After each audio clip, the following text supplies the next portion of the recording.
The harvest. Good afternoon to you, Africa. This is Imene Nouad with the latest news from across the continent and the world. Algeria's Ministry of National Defense firmly denies allegations claiming the creation of mercenary units operating in the Sahel. In a statement of the MDN, rejects what it calls unfounded accusations spread by biased media outlets. The ministry stresses that the National People's Army acts in strict respect of the Constitution, good neighborhoodliness, state sovereignty, and non-interference policy. Moroccan human rights organizations file a complaint with the UN Committee Against Torture over the death of Yassine Shibli. They say the young man died after being subject to torture. The group denounced what they describe as impunity and concealment of violations involving security forces. The Canadian government warns its citizens of potential security risks when traveling to Morocco for the upcoming Africa Cup of Nations 2025 finals. Risks include theft, fraud, and possible threats of kidnapping or terrorism, recalling the 2018 abduction and killing of 2 foreign nationals. The Libyan structured dialogue begins today in the capital Tripoli under the supervision of the United Nations Support Mission in Libya. The initiative aims to address the ongoing political crisis and broaden Libyan participation in shaping the country's political path. More details in this report by Yasmin Ben Ashur.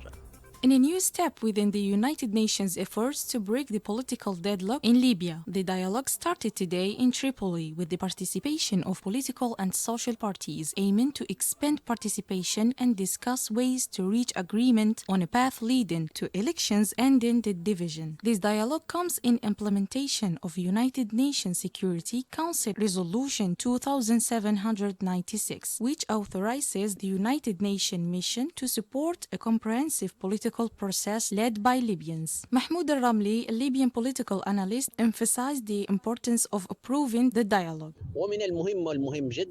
It is important, very important, to have a dialogue, but just talking is not enough. What matters is getting results, making sure the rules are followed, and putting the outcomes into action. The transition period should end, and people should vote instead of fighting.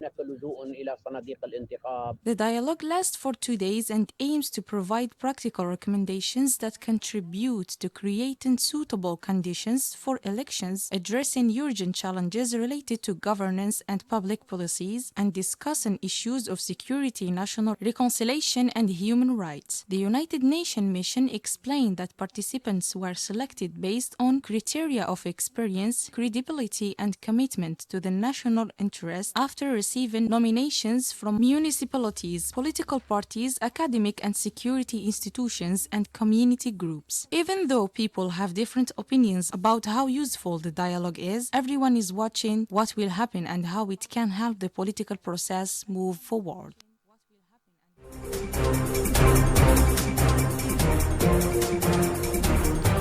The electoral campaign officially begins in the Central African Republic ahead of the polls set for December 28th. Candidates in presidential, legislative, regional, and municipal elections have 2 weeks to rally voters. More than 2 million citizens are expected to take part in the vote.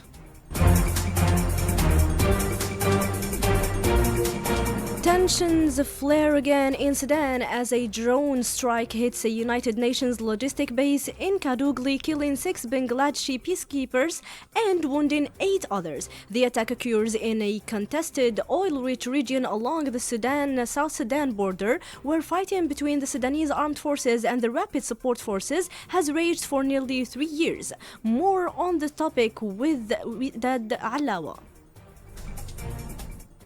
Tension is once again flaring along one of Africa's most disputed countries, Sudan, as a drone attack strikes a region marked by years of conflict. conflict. A United Nations report says an attack on a logistics base in Kadugli killed 6 Bangladeshi UN peacekeepers and injured 8 others serving with the UN Interim Security Force for Abiy. Reacting to the incident, the UN Under-Secretary General for Peacekeeping, Jean-Pierre Lacroix, said he was shocked by today's horrific drone attack, stressing that UN peacekeepers must never be targeted and warning that the strike may constitute a war crime. This attack marks a dangerous escalation and a grave violation of international humanitarian law. The RSF militia's assault against the United Nations peacekeepers who are deployed to protect civilians is unacceptable and must be unequivocally condemned.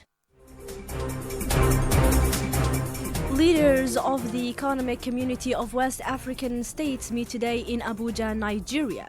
The summit marks the end of the ECOWAS's 50th anniversary year. Discussions focus on unconstitutional changes of the government and rising terrorist threats in the region. Eritrea officially announces its withdrawal from the Intergovernmental Authority on Development (IGAD). The Eritrean Foreign Ministry criticizes the organization, accusing it of losing its legal role and effectiveness in promoting regional stability. On the reasons behind this decision, we listen to Agri Mutambu, journalist at the East African newspaper, who will explain more to Riyad Ma'mari. Let's listen.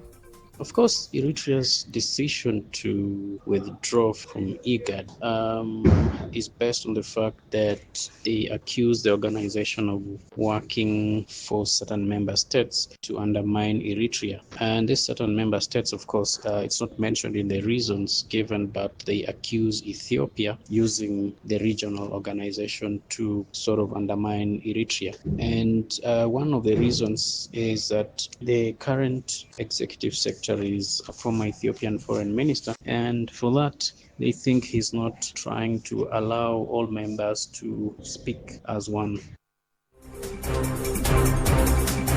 Hassan Alam Construction secure a $250 million, United States dollar contract to build the Afreximbank new headquarters in Egypt's new capital. The project includes the main office, a hotel, residential villas, and trade support facilities such as library, innovation center, and conference hall. The stone laying ceremony is attended by Prime Minister Mustafa Madbouli and Afreximbank officials.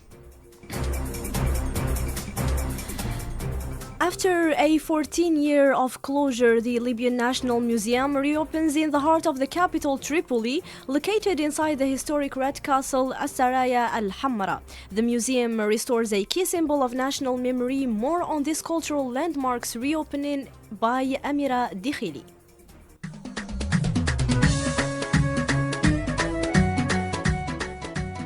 The National Museum of Asaraya al-Hamra, Libya's largest museum, is housed in a historic fortress that witnessed much of the country's history. During their reopening, visitors were taken on a visual journey from prehistoric times and the Amazigh tribes to the classical Islamic and Karamanli eras, ending with the struggle for independence.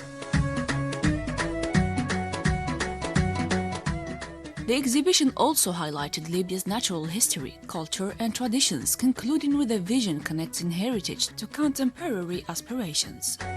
Spanning 10,000 square meters, the museum displays mosaic sculptures, coins, rare artifacts, and mummies from the Akakos Mountains and Jarboub oasis, reflecting thousands of years of human settlement in Libya. The National Museum's reopening stands as an important cultural milestone, reaffirming the role of heritage in preserving national memory and identity.